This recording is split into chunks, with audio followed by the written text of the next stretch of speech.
Bulletin की शुरुआत करेंगे कुछ खास और बड़ी खबरों के साथ। सीएम ने बस्ती पहुंचकर नगर थाना क्षेत्र में पसहवा गांव का दौरा किया है। इसके बाद सरस्वती विद्या मंदिर वरिष्ठ माध्यमिक विद्यालय रामपाग के नए प्रकल्प का भूमि पूजन और शिलान्यास किया है। इस दौरान सीएम योगी ने नींव रखी और पौधारोपण भी किया है। सीएम के कार्यक्रम स्थल पर पर्याप्त मात्रा में पुलिस बल की तैनाती भी की गई है। यातायात को सुचारू बनाए रखने के लिए बैरिकेडिंग, पार्किंग स्थल और रूट डायवर्जन की योजना बनाई गई है। सुरक्षा व्यवस्था को मजबूत करने के लिए भी 4 एडिशनल एएसपी, 8 डीएसपी और पीस इंस्पेक्टर समेत भारी संख्या में पुलिस बल और महिला पुलिसकर्मियों की तैनाती है। संस्थाएं देश भर में फैल करके अपने इस अभियान को निरंतर एक नई गति प्रदान कर रहे हैं। यह एक चुनौती थी, सरकार विपरीत,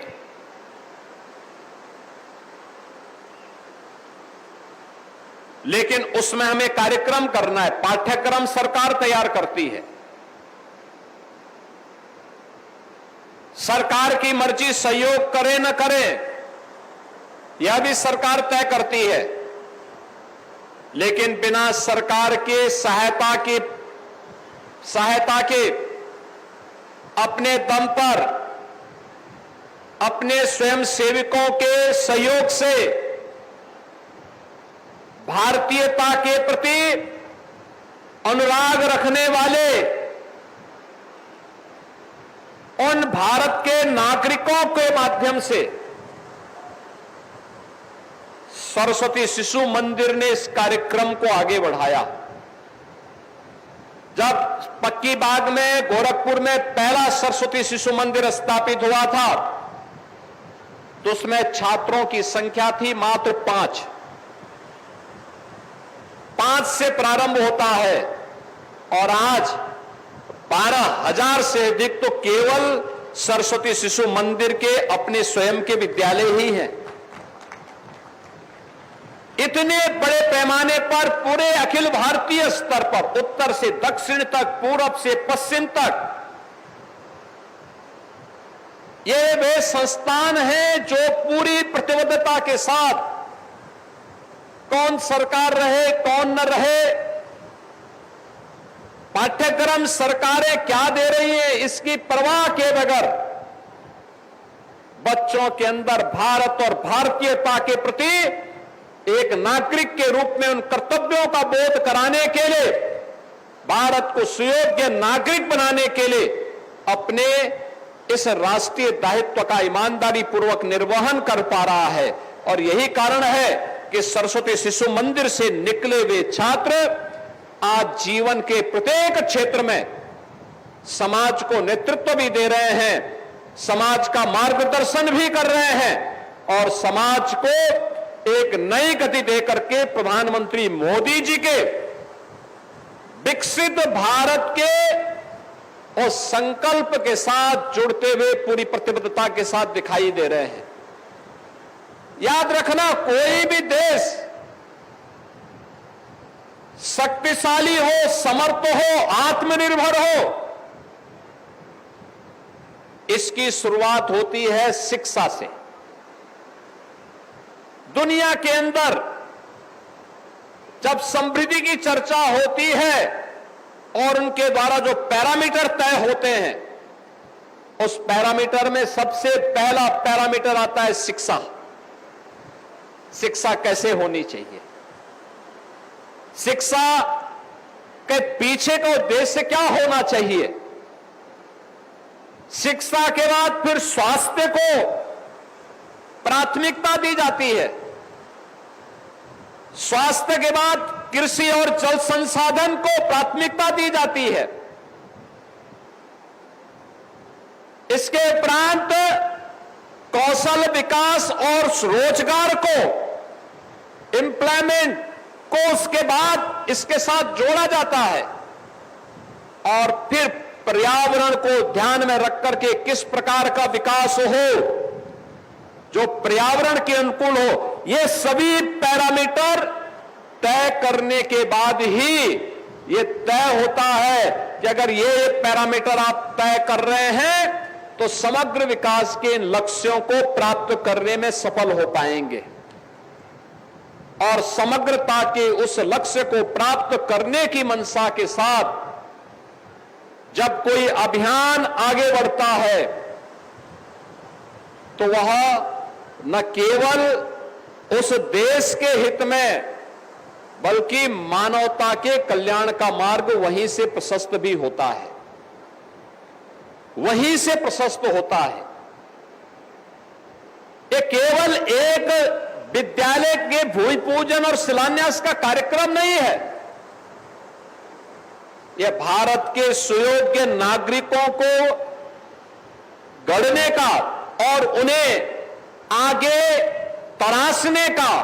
तलाशने के साथ साथ उसे तराशने का भी एक महत्वपूर्ण मंच आज पुनः यहां पर शुरुआत करने जा रहा है विद्या भारती अखिल भारतीय शिक्षण संस्थान, जिसके माध्यम से बड़े पैमाने पर भारत को सुयोग्य नागरिक तैयार करने का एक नया केंद्र विकसित हो रहा है। बहनों और भाइयों, आप याद करिए,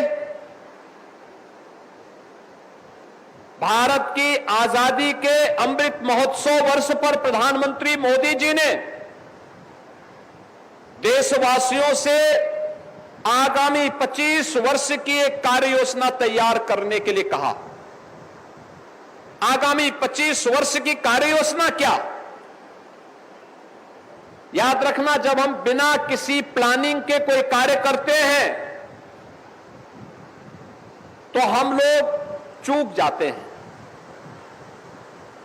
कोई भी व्यवस्था होती है, कोई भी प्रबंधन होता है, कोई भी सरकार होती है, कोई भी कारपोरेट घराना होता है, वह सबसे पहले वर्ष भर की अपनी प्लानिंग करता है। वर्ष भर की प्लानिंग के बाद फिर आगामी कार्यक्रमों की कार्य योजना तैयार करता है। लघु अवधि के क्या होंगे, मध्यम अवधि के क्या होंगे, दीर्घ अवधि के क्या होंगे। ये प्लानिंग इसलिए, इस प्लानिंग के माध्यम से हम आगे के उन लक्ष्यों को प्राप्त कर सके जिन्हें प्राप्त करके हम स्वयं तो सशक्त होंगे ही, बल्कि आने वाली पीढ़ी को या अपने प्रतिष्ठान को, अपने संस्थान को समर्थ भी बना पाएंगे। और उस दिशा में एक प्रयास होता है। आप देखते होंगे सरकार हर साल अपना बजट प्रस्तुत करती है, हर वर्ष बजट प्रस्तुत करती है, लेकिन सरकार के बजट में एक विजन होता है। विजन क्या होता है? सरकार के बजट का विजन होता है, हमें एक वर्ष के लिए तो कार्यक्रम बनाने ही होते हैं। एक वर्ष के बाद 5 वर्ष के लिए क्या, आगामी 10 वर्ष के लिए क्या, आगामी 25 वर्ष की क्या योजना इस बजट में होगी, यह भी उसके साथ तय करना होता है। और वैसे ही प्रधानमंत्री मोदी जी ने देशवासियों के सामने 25 वर्ष की एक रूपरेखा 2022 में तय की थी। उन्होंने कहा था भारत को विकसित भारत बनाना है, लेकिन विकसित भारत कब बनेगा? उन्होंने कहा था विकसित भारत तब बनेगा जब भारत इन 5 प्राणों को अपने जीवन का हिस्सा बनाएगा। कौन से 5 प्राण? उन्होंने कहा कि हमें अपनी विरासत का सम्मान करना होगा। देखिए, विरासत का सम्मान क्या? हमें अपने पूर्वजों और अपनी परंपराओं पर गौरव की अनुभूति करनी होगी, उन्हें मजबूत करना होगा, उन्हें अपने जीवन का हिस्सा बनाना होगा।